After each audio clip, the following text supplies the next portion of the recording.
Ils arrivèrent ensuite à un endroit appelé Gethsémani, et Jésus dit à ses disciples, « Asseyez-vous ici pendant que je vais prier. » Puis il emmena avec lui Pierre, Jacques et Jean. Il commença à ressentir de la frayeur et de l'angoisse, et il leur dit, « Mon cœur est plein d'une tristesse mortelle. Restez ici et demeurez éveillés. » Il alla un peu plus loin, se jeta à terre et pria pour que, si c'était possible, il n'ait pas à passer par cette heure de souffrance. Il disait, « Abba, ô mon Père, tout est possible. Éloigne de moi cette coupe de douleur. Toutefois, non pas ce que je veux, mais ce que tu veux. » Il revint ensuite vers les 3 disciples et les trouva endormis.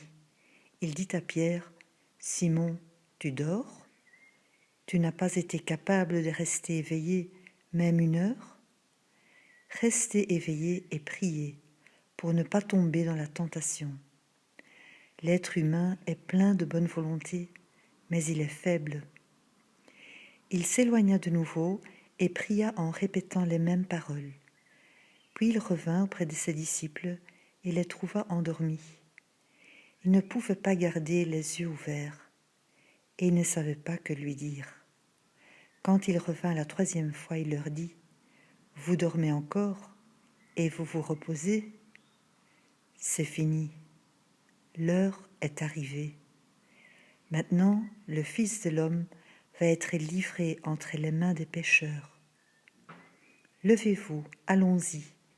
Voyez, l'homme qui me livre à eux est ici. » Jésus parlait encore quand arriva Judas, l'un des 12 disciples. Il y avait avec lui une foule de gens armés d'épées et de bâtons. Ils étaient envoyés par les chefs des prêtres, les maîtres de la loi et les anciens. Judas, celui qui leur livrait Jésus, avait indiqué à cette foule le signe qu'il utiliserait. « L'homme que j'embrasserai, c'est lui. Saisissez-le et emmenez-le sous bonne garde. » Dès que Judas arriva, il s'approcha de Jésus et lui dit, « Maître !» Puis il l'embrassa. Les autres mirent alors la main sur Jésus et l'arrêtèrent.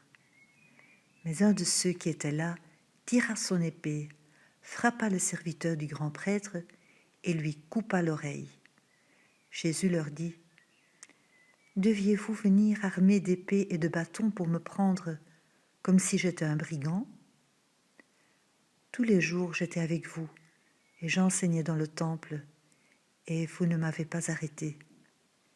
Mais cela arrive pour que les Écritures se réalisent. » Alors tous les disciples l'abandonnèrent et s'enfuirent. Un jeune homme suivait Jésus, vêtu d'un simple drap. On essaya de le saisir, mais il abandonna le drap et s'enfuit tout nu.